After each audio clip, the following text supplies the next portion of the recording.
please come to the hospital right away? Sarah is in critical condition. I pleaded urgently over the phone, my voice shaking with fear for our 6-year-old daughter's life.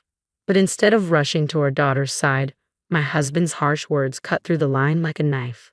Stop with the lies and using our daughter's life as bait. You're the worst, he accused callously. I'm not lying. Please believe me, I cried out desperately, met only with a dismissive click of the tongue and his cold promise to have one more drink before considering coming back.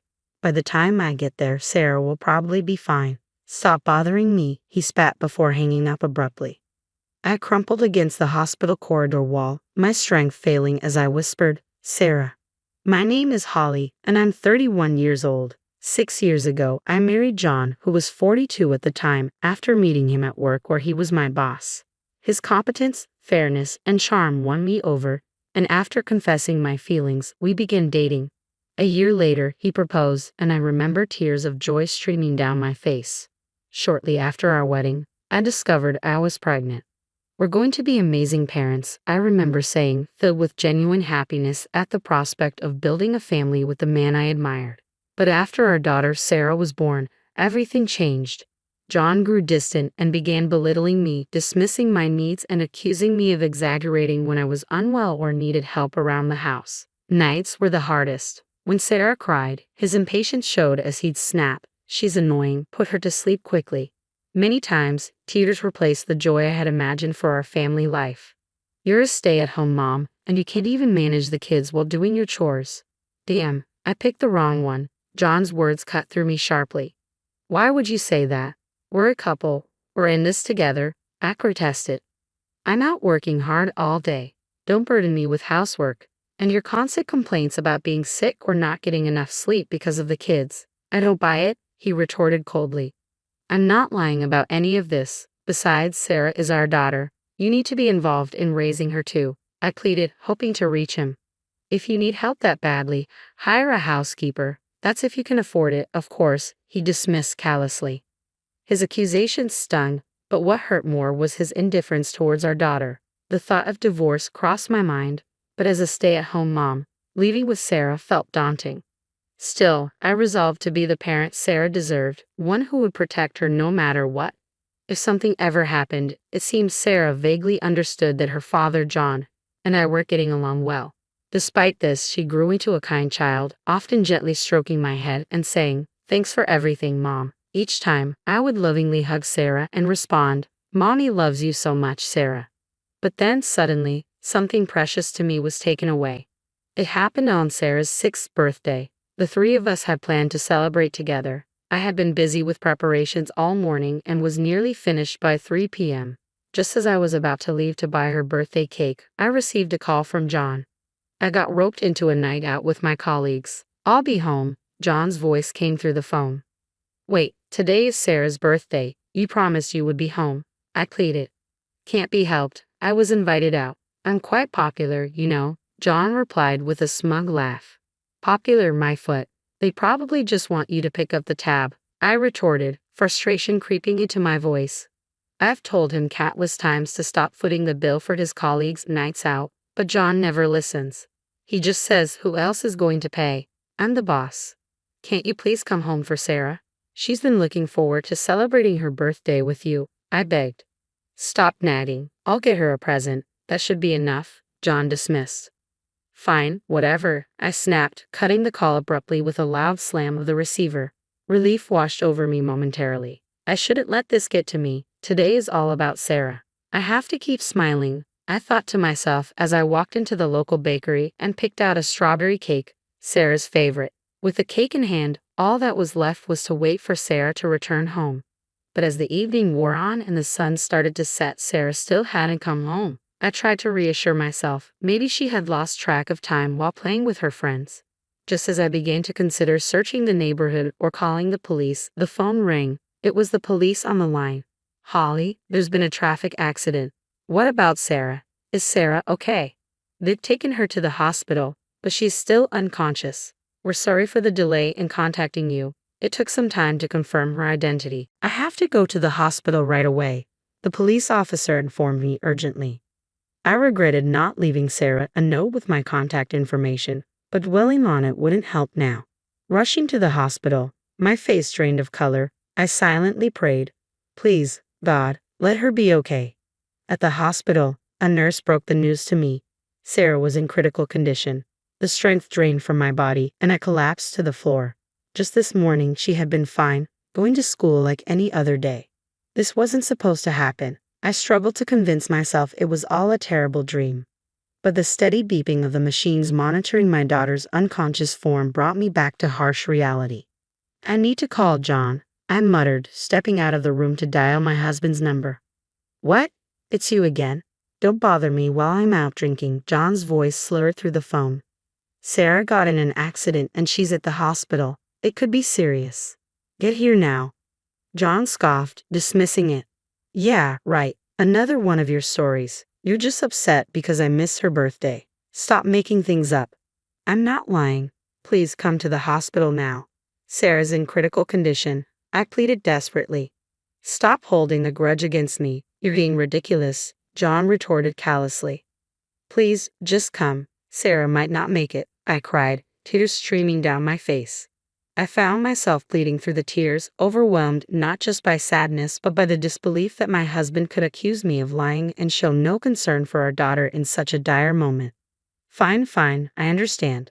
I'll have one more drink, then I'll come back.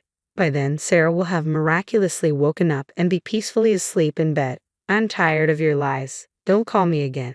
Bye." "Wait," I shouted, but he had already hung up.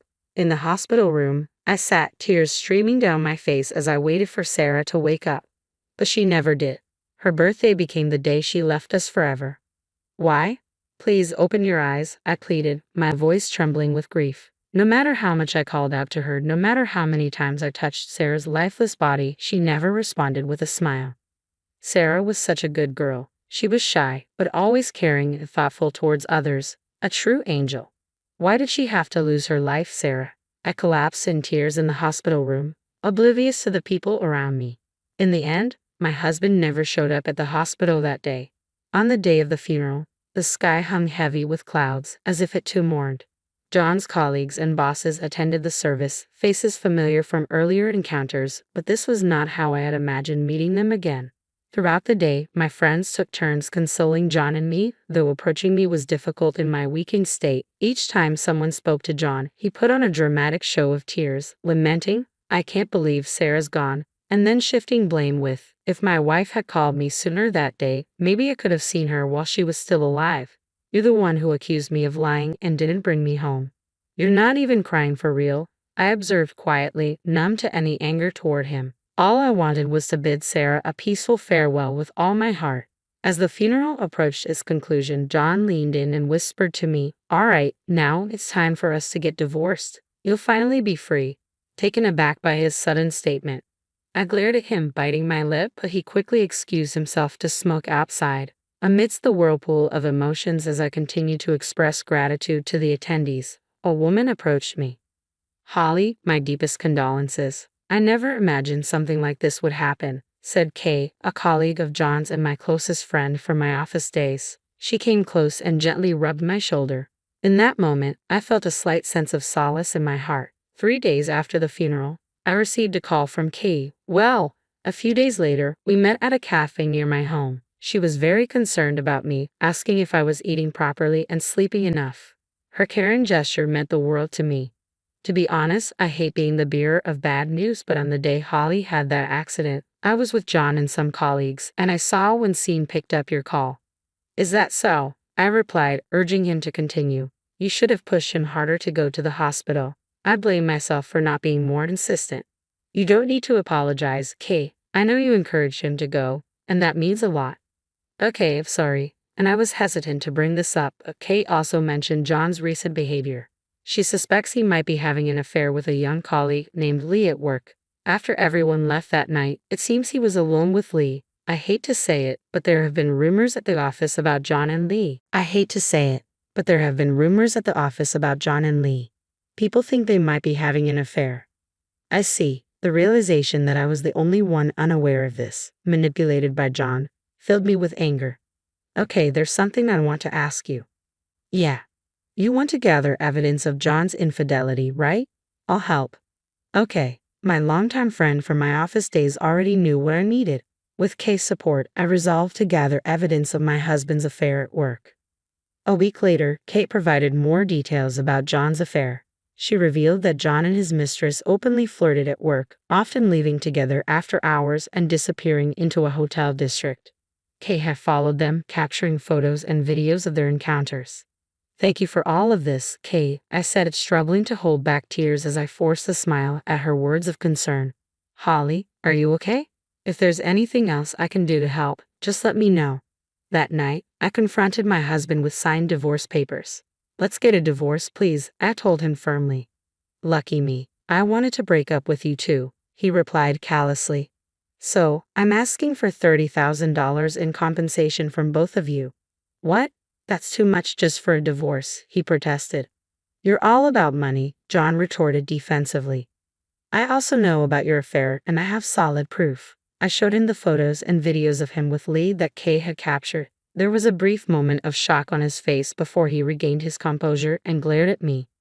Very clever. You're quite the intimidating woman. Anyone can doctor photos these days. Which detective agency did you hire? He scoffed. I anticipated you'd say that. Just then, Kay walked in from the adjacent room. Concerned for my well-being, she insisted on staying close by and had been waiting there. My husband was visibly startled by her unexpected presence. These photos and videos are genuine. I took them myself, Kay affirmed firmly. You're the absolute worst. Our daughter has passed away, and you're cheating too. If you don't confess, I'll report it to our boss. Please don't do that. So, you admit to cheating then? Yeah, I guess, my husband admitted reluctantly, his face contorted with discomfort. All right, so we're getting divorced. Make sure you pay me alimony. Despite admitting to the affair, John still refused to pay alimony. If you're going to be this stubborn, I'll consult a lawyer. Do you, a housewife, even have the money to hire a lawyer? I've been working online all this time, saving up to support Sarah on my own in case we ever got divorced. I intended to use that money for her, but now I'll use it against you.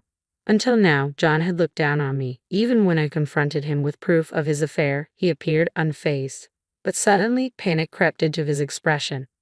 Wait, hold on, this is some kind of joke, right? Huh? If you think this is a joke, try me. I won't settle for a half-hearted agreement, I stated coldly. At my firm words, John dropped to his knees, pleading desperately. I only started seeing Lee because she made advances towards me. It's not my fault, he began, offering excuses. I can't afford to pay alimony. Please reconsider. He bowed his head to the floor, tears streaming down his face. Yeah, and I'm sure those tears are just for show. Goodbye, I said, brushing off my husband as I grabbed the Boston bag I had packed and left home with Kay. Later, I hired a lawyer and successfully filed for divorce and damages. I managed to secure $25,000 in damages from Lee as well. John lost his family, his money, and was promptly dumped by Lee. Who said I'd only dated you because you had money? Lee retorted.